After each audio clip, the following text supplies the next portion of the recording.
Good evening. Does anyone you know suffer from dementia, glaucoma, seizures, or even consistent pain? None of the doctor-prescribed medicines help them recover? If yes, then that person surely has to leave the state of Georgia and maybe soon the United States. Leaving the country due to consistent pain or specific disease sounds absurd, but our federal government prohibits the treatment of such diseases, meaning the US law prohibits the use of cannabis, popularly known as marijuana, for any purposes. The US government has classified marijuana as a Schedule I drug, meaning a highly addictive drug with no known medicinal uses. This classification is considered completely incorrect by more than 60 US health organizations, including the well-known American Cancer Society and the American Public Health Association. These conflicting views of the government and health organization gave me the reason to do further reliable research on this topic. In this speech, I will try to convince my audience to support the legalization of medical marijuana. First, let me give you the reasons why the US government classified marijuana as a Schedule I drug. In 1992, the US Drug Enforcement, popularly known as DEA, said, "The drug's chemistry is not known. There are no known adequate safety tests of the drug. The scientific evidence of the drug is not widely available. The drug is highly addictive and that there are no known medicinal uses." All the reasons stated by the DEA were proved to be wrong in the next 2 decades, starting with the chemistry of marijuana first. The chemistry of marijuana is very well known today. There are about 483 different chemicals known to exist in marijuana, of which the most prominent ones are the cannabinoids.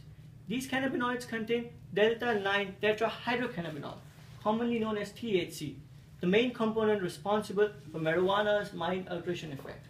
These detailed structures and functions prove that the chemistry of marijuana is very well defined. There are many studies done worldwide to test the addiction and safety of marijuana. Though America has the best research team, we have done the least amount of research.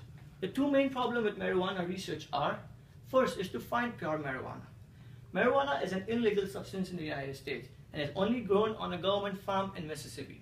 Second is to get the approval for the marijuana research. Every marijuana research needs a prior approval from the National Institute of Drug Abuse, NIDA. Scientists have claimed that these are the two most tedious steps of the research. In 2002, the Canadian Senate concluded that marijuana dependency is the least severe and the least frequent than dependence on any other psychotropic substances, including alcohol and cigarettes. Finally, the medicinal benefits of marijuana. Written references of medicinal marijuana date back nearly 5,000 years ago. Modern science predicts that marijuana has valuable aid for the treatment of many diseases. These treatment includes the treatment of neuropathic pain, nausea, glaucoma, and movement disorders. Medicinal marijuana is a very strong neuroprotector. The DEA, government organization that classified marijuana as a Schedule I drug, have themselves posted on their website that marijuana is a very powerful appetite stimulant for patients suffering from HIV and AIDS syndrome. They have also posted that marijuana can be used in the treatment of cancer, and there are no known reported deaths from the use of marijuana. A real-life example of Charlotte Figge, a Colorado resident, proves that marijuana has magical benefits.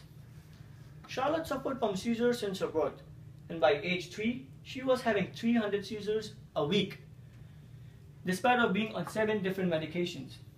Marijuana calmed her mind and limiting her seizures to 2 or 3 a month. 20 states and Washington, D.C. have legalized medicinal marijuana, going against the harsh federal regulations. According to Gallup poll, 58% of the Americans support marijuana legalization. Dr. Sanjay Gupta, a world-renowned neurosurgeon and CNN's chief medical correspondent, said, quote, "We have been terribly and systematically misled for nearly 70 years in the United States, and I apologize for my role in that. Marijuana doesn't have a high potential for abuse, and there are very legitimate medicinal benefits." Unquote. I believe that the US federal government is purposely trying to keep the issue of marijuana in doubt by stating biased views and limiting the research. All the reasons stated by the federal administration to abandon cannabis are now completely void and invalid. Hence, the biggest reform needed for the United States now is the legalization of medical marijuana. I would ask my audience to stand for what is right. If we take the right decision today, we can be responsible for a better, safer, medically advanced, and disease-independent United States in the future. Thank you. ये आधे minute बाकी है।